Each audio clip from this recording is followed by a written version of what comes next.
देखो सावित्री, मुझे नहीं लगता कि छोटा बेटा रोहन बुढ़ापे में हमारा ठीक से देखभाल करेगा। तुम तो कुछ दिनों से देख रही हो कि छोटी बहू हमारा ख्याल तो रख रही है, पर जब भी घर पर कोई मेहमान आते हैं तो वो अपनी बढ़ाई सेटने में कोई कमी नहीं रखती है। श्यामलाल जी अपनी पत्नी सावित्री जी से छोटे बेटे और बहू की शिकायत करते हुए कह रहे थे।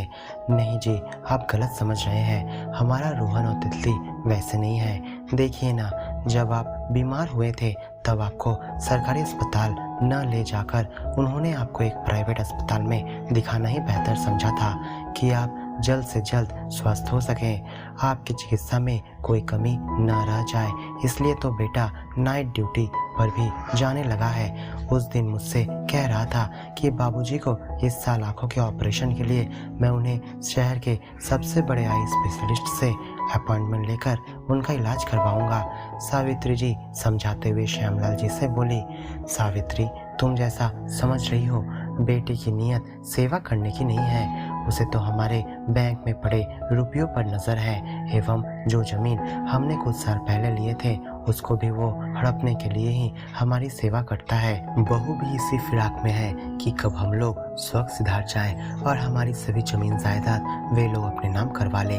बहू निस्वार्थ भाव से सेवा नहीं करती है, उसे तो बस हमारी संपत्ति चाहिए। इसी कारण वो अच्छे बनकर हमारी सेवा में लगे हुए हैं। मैंने आज तक यह सब बातें तुमसे नहीं कही क्योंकि तुम यह सब कभी विश्वास ही नहीं करते, पर आज मैं यह सब तुम्हें कह रहा हूँ ताकि तुम्हें भी पहले से मालूम हो। हमारे पास तो बैंक में पड़े बहुत रुपये हैं, किराए से जो पैसे आते हैं उससे भी हम कहीं भी रहकर अपना भरण पोषण कर सकते हैं। बाबूजी की बातें एकाएक तितली के कानों में गई।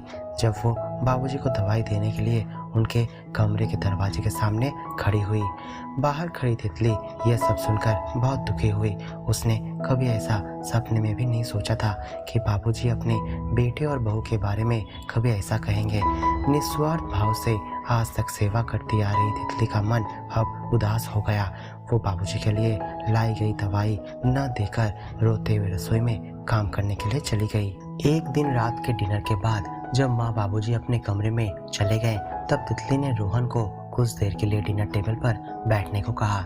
रोहन भी कौतूहलवश वहां बैठ गया कि आखिर बात क्या है। देखो रोहन, आज तुम्हारे बाबूजी हमारी की गई सेवा पर उंगली उठा रहे हैं। मैंने अपने कानों से सुना है उन्हें कहते हुए कि हम उनकी संपत्ति एवं बैंक में रखे हुए पैसों के लालच में उनका देखभाल कर रहे हैं। तुम तो इस साल उनकी आंखों का ऑपरेशन करवाने वाले थे, तो मेरी मानो उनका ऑपरेशन अब रहने दो। जब हमारी कोई कदर ही नहीं है तो हम उनकी सेवा क्यों करें? तितली, तुम गलत सोच रही हो।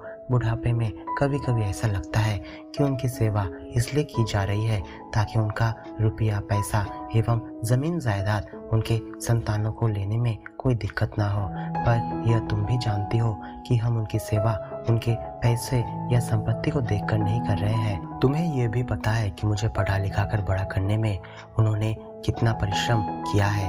बचपन में जब मुझे बार बार ठंड लग जाती थी तब वो डॉक्टरों पर रुपये खर्च करने से कभी नहीं डरे, और आज वो जो कुछ भी हमारे बारे में सोच रहे हैं उन्हें सोचने दो, मुझे कोई फर्क नहीं पड़ता। मैं उनकी सेवा करता ही रहूँगा। तितली को ऐसा समझाते हुए रोहन अपने कमरे में सोने के लिए चला गया। दूसरे दिन जब पड़ोस के शर्मा जी उनके घर आए तब बातों ही बातों में उन्होंने कहा, क्या बात है भाई साहब, घर में तो आपकी सेवा बहुत अच्छे से बहू कर रही होगी, तभी तो आपकी सेहत भी अब धीरे धीरे बनती जा रही है। हाँ शर्मा जी, आप ठीक ही कह रहे हैं, घर में तो हमारी सेवा ठीक से ही हो रही है, पर इसमें भी उनका स्वार्थ छिपा है। बैंक में इतने सारे पैसे पड़े हुए हैं, मुझे क्या कोई कमी है? मैं अगर पैसे दूंगा तो हमारी सेवा करने के लिए कोई भी तैयार हो जाएगा। रसोई से सुन रही तितली के कानों में यह बात बहुत चुभ गई।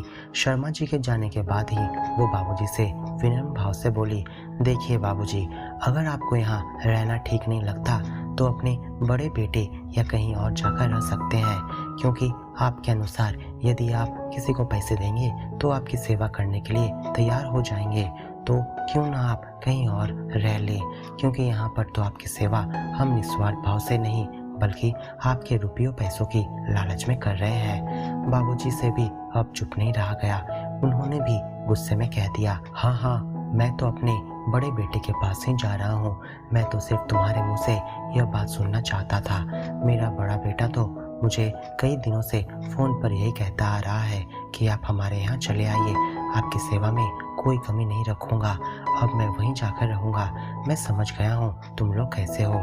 चलो सावित्री, यहाँ पर अब रहने की कोई ज़रूरत नहीं है। सावित्री जी श्यामलाल जी को समझाने की कोशिश तो की, पर वो कुछ भी सुनने के लिए अब तैयार नहीं थे। वे अपना सामान लेकर घर से बाहर निकल गए। बड़े बेटे के घर पहुंचते ही बड़ी बहू सुहानी थोड़ी अचंभे के साथ कहने लगी, बाबूजी आप यहाँ पर और इस समय? हाँ बेटी, वो क्या है ना कि बहुत दिनों से मुलाकात नहीं हुई है, तो इसलिए सोचा कि कुछ दिनों के लिए राघव के यहाँ आकर रहता हूँ। उसका भी हाल समाचार पूछ लूँगा और थोड़े दिन यहाँ पर अपने पोता पोती के साथ भी बिता लूँगा। श्यामलाल जी हंसते हुए बोले। श्यामलाल जी का बड़ा बेटा राघव शहर के एक अस्पताल का मालिक था। पैसों की तो कोई कमी नहीं थी, पर जब बाबूजी छोटे बेटे के पास रहते थे तब एक बार भी आकर राघव उनसे मिलने नहीं आया, ये कहते हुए कि अस्पताल में काम का बहुत ज़्यादा प्रेशर रहता है। कुछ दिन राघव और सुहानी ने माँ बाबूजी को बहुत आदर जतन से रखा, पर धीरे धीरे उनके व्यवहार में भी वो पहले जैसी कोमलता नहीं रही।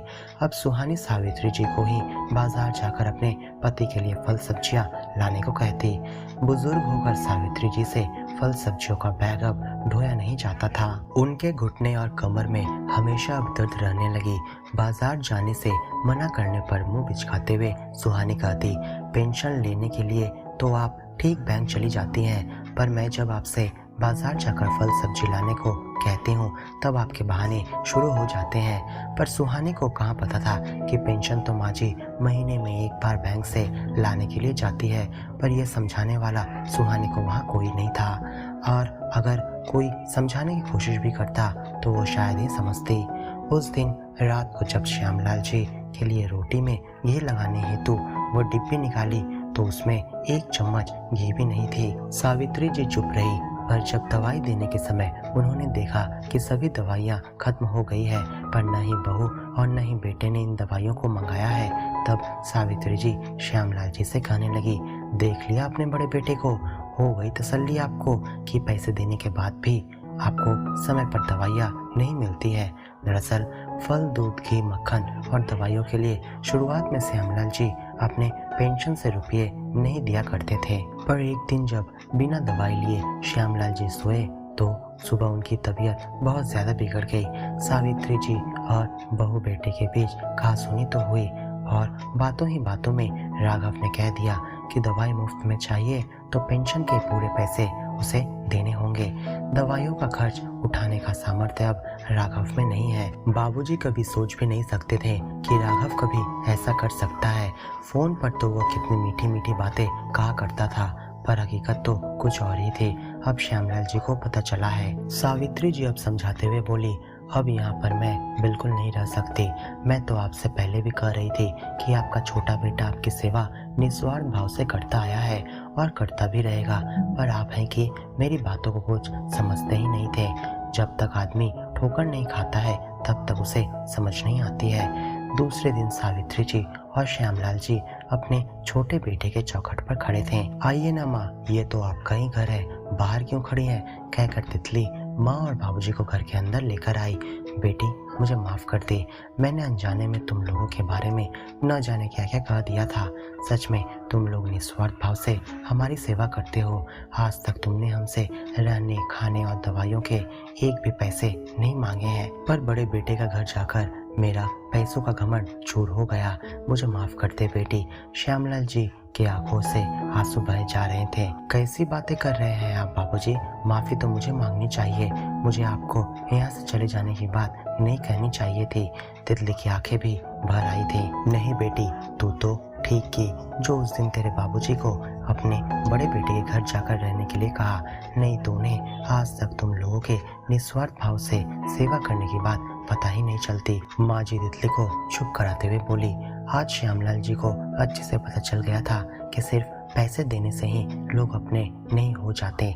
कभी कभी अपनों के बीच प्रेम पैसों से काफ़ी बड़ा होता है। तो दोस्तों, कि आपको कहानी अच्छी लगी है तो इस वीडियो को लाइक और अपने दोस्तों के साथ शेयर जरूर करें और ऐसी नई स्टोरी सुनने के लिए हमारे चैनल को सब्सक्राइब करना बिल्कुल ना भूलें। आपको कौन सी प्रकार की कहानी पसंद है हमें कमेंट में लिखकर ज़रूर बताएं।